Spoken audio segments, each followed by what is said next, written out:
What is intention. France में एक आदमी था जिसका नाम था एलिस। वह एक घुमक्कड़ आदमी था। वह किसी शहर की यात्रा पर था। एक दिन वह किसी गांव से होकर गुजर रहा था। अचानक उसे एक आदमी जलता हुआ दिखाई पड़ा जो इधर उधर भाग रहा था। वह चिल्ला रहा था, बचाओ बचाओ। एलिस यह देखते ही उसे बचाने के लिए उसकी ओर दौड़ा। एलिस को कुछ सूझ नहीं रहा था कि वह उसे कैसे बचाए, क्योंकि आग बहुत तेज थी। एलिस भी घबरा गया था। अचानक एलिस को एक पानी से भरी बाल्टी दिखाई पड़ी। एलिस हड़बड़ी में उस बाल्टी को उठाकर उस जलते हुए आदमी पर उड़ेल देता है, और ऐसा करते ही वह आदमी कई गुना और तेजी से जलने लगता है, क्योंकि उस बाल्टी में पानी नहीं था बल्कि मिट्टी का तेल था, जिसे कि एलिस ने हड़बड़ी में पानी समझ लिया था। कहा जाता है कि फिर उस आदमी को बचाया नहीं जा सका। अब आपसे मेरा कुछ सवाल है। क्या एलिस को इस घटना के लिए दोषी माना जाना चाहिए? क्या एलिस ने कोई पाप किया? हालांकि एलिस के हाथों बुरा हो गया, जबकि एलिस का इरादा, एलिस का इंटेंशन सही करने का था। एलिस की स्टोरी से एक चीज़ तो साफ हो जाती है कि इरादा एक भावनात्मक चीज़ है, जिसके पास कुछ सही या गलत करने का उद्देश्य तो होता है, लेकिन जहां इरादों से प्रतिफलित कार्यों के आधार पर इरादे के विषय में कुछ निश्चित रूप से नहीं कहा जा सकता, जहां व्यक्ति कई स्थितियों में अपने ही द्वारा किए गए कार्यों से बिल्कुल भिन्न होता है। How is intention related to sin और वर्च्यू।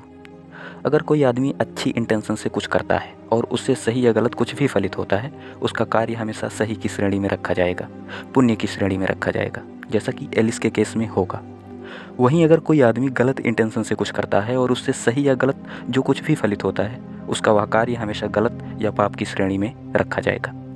इसे ऐसे समझें, हिटलर एक बहुत ही क्रूर शासक था, जो कि लाखों व करोड़ों लोगों का हत्यारा था। उसके जैसा पापी इंसान दूसरा खोजना मुश्किल था।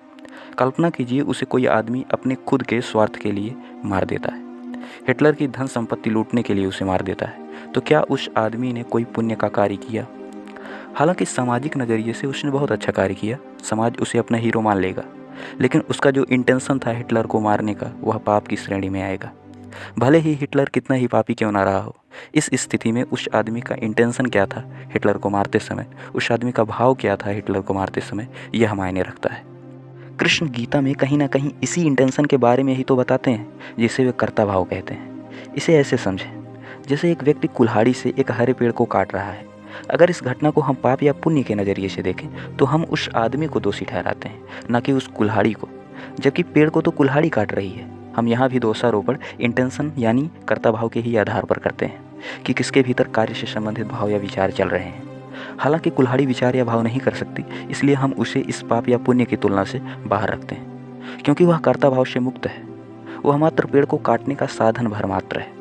कृष्ण अर्जुन को इसी कर्ता भाव से ही तो मुक्त हो जाने के लिए कह रहे हैं। वह अर्जुन को कौरवों रूपी पेड़ों के लिए कुल्हाड़ी बनने के लिए कह रहे हैं, ना कि लकड़हारा बनने के लिए कह रहे हैं। कृष्ण कहते हैं, जब व्यक्ति कर्ता भाव से मुक्त होकर कोई कार्य करता है, तो वह पाप व पुण्य से मुक्त रहता है, चाहे उसके कार्य से जो भी फलित हो। और कृष्ण ने इसे ही अकर्म कहा है। आशा करता हूँ कि आप मेरी बातों को अच्छे से समझ पाए होंगे। आपने इतने प्रेम और धैर्य से सुना, उसके लिए आपको बहुत बहुत आभार। नमस्कार। राधे राधे।